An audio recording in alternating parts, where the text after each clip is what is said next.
এখন ট্ৰেভেলাৰৰ ভিতৰত 18 গৰাকী মহিলা।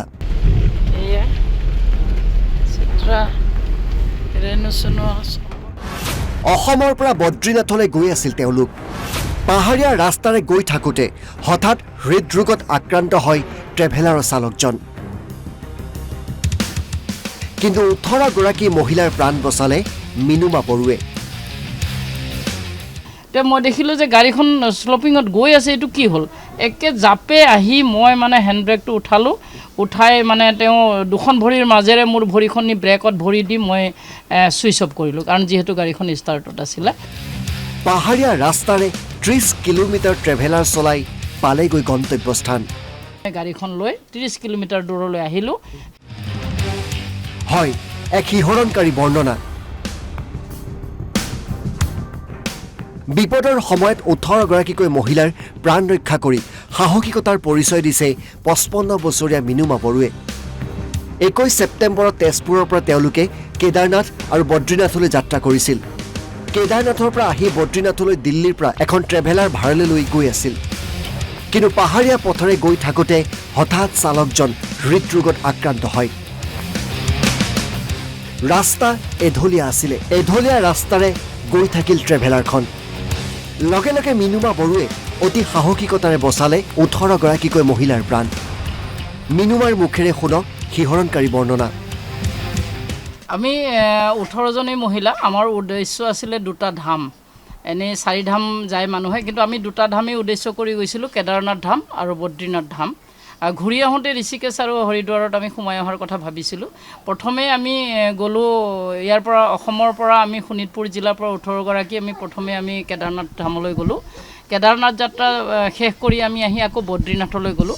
বদ্ৰীনাথ যাত্ৰাৰ পৰা ঘূৰি আহি থকা অৱস্থাত 12 তাৰিখে লেণ্ডশ্লাইড হ'ল, কাৰণ তাত বৰষুণ কণ্টিনিউ দি আছে, কম বেছি পৰিমাণে বৰষুণ হৈয়ে আছে আৰু লেণ্ডশ্লাইড হৈয়ে আছে। আমি যথেষ্ট ঠাইত অসুবিধা পাইছোঁ যদিও সেই সময়খিনিত 12 তাৰিখে যেতিয়া আমি কৰ্ণপ্ৰয়াগ বুলি এটা ঠাই আছে চামোলি জিলা উত্তৰাখণ্ডৰ, সেই ঠাইত আহি পোৱাৰ লগে লগে পুলিচে ক'লে আপোনালোকে মেইন ৰোডত যাবলৈ নোৱাৰে, ছাইডেদি গৈ আপুনি মেইন ৰোড উঠিব লাগিব।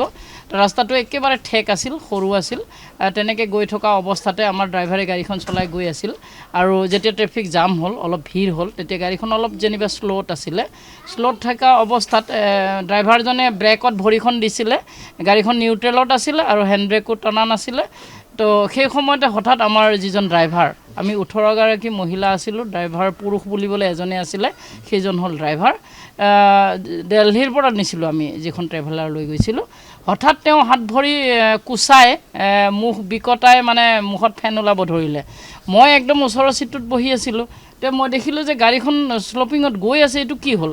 একে জাপে আহি মই মানে হেণ্ড ব্ৰেকটো উঠালোঁ, উঠাই মানে তেওঁ দুখন ভৰিৰ মাজেৰে মোৰ ভৰিখন নি ব্ৰেকত ভৰি দি মই ছুইচ অফ কৰিলোঁ, কাৰণ যিহেতু গাড়ীখন ষ্টাৰ্টত আছিলে, ছুইচ অফ কৰি দিলোঁ।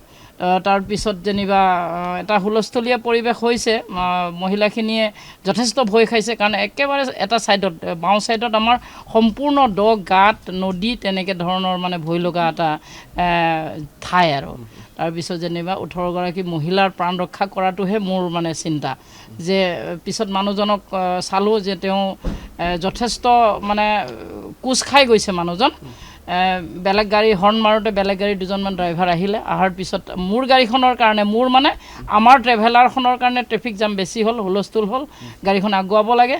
তেতিয়া মই ড্ৰাইভাৰজনক, আন দুজন ড্ৰাইভাৰক সহায় বিচাৰিলোঁ আৰু তেওঁক ওচৰৰ চিটটোতে বহুৱাই দিলে। তাৰপিছতে যেনিবা মই গাড়ীখন লৈ 30 কিলোমিটাৰ দূৰলৈ আহিলোঁ। সেই চৰকাৰী হস্পিটেল কৰ্ণপ্ৰয়াগ যিটো ঠাই, তাত চৰকাৰী হস্পিটেলত আনি ডক্টৰ মাতিলোঁ। তেতিয়া ডক্টৰে আহি জনালে যে তেওঁ ইতিমধ্যে মৃত হৈছে বুলি তেওঁ ঘোষণা কৰিলে।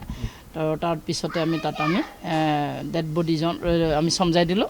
তাৰপিছত তাৰ যিজন লোকেল MLA মদন লাল বুলি কৈছে তেওঁৰ নাম, তেখেতক আমি সৌভাগ্যক্ৰমে তেখেতক লগ পালোঁ। তেখেতক ক'লোঁ যে ছাৰ, যে এনেকুৱা পৰিস্থিতি, আমিতো ভাড়াহে লৈছোঁ, আমাক সহায় কৰক। মদন লাল যিজন লোকেল MLA, তেওঁ যথেষ্ট সহায় কৰিছে। মিউনিচিপালিটি চেয়াৰমেনক মাতি তেওঁলোকৰ যিটো গেষ্ট হাউচ মিউনিচিপালিটি, তাত আমাক ৰাখিছে, ধুনীয়া ব্যৱস্থা কৰিছে। তো মই ভাবোঁ যে এই 18 গৰাকী মহিলাৰ প্ৰাণৰ যে মোৰ দায়িত্ব বুলি মই ভাবি লৈছোঁ, যিহেতু টিম লিডাৰ হিচাপে মই গৈছিলোঁ, আৰু মই ছাকচেছ বুলি ভাবিছোঁ। বৰ বেয়া ঠাইত আমি ফচিছিলোঁ।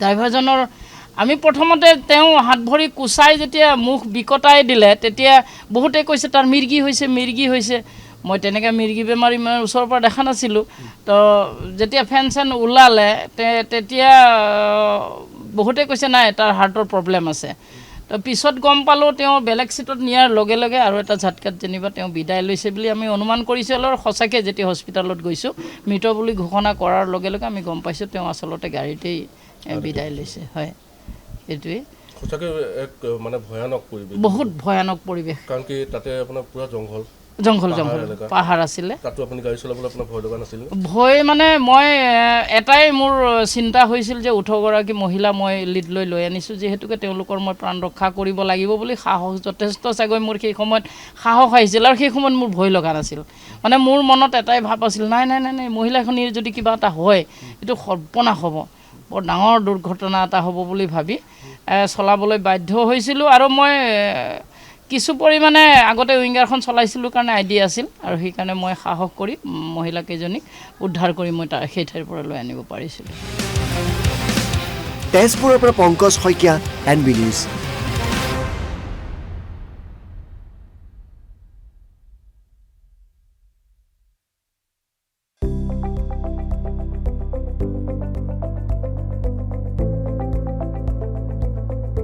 NB নিউজ সহজ সৰল ভাষাত নৱভাৰতৰ কথা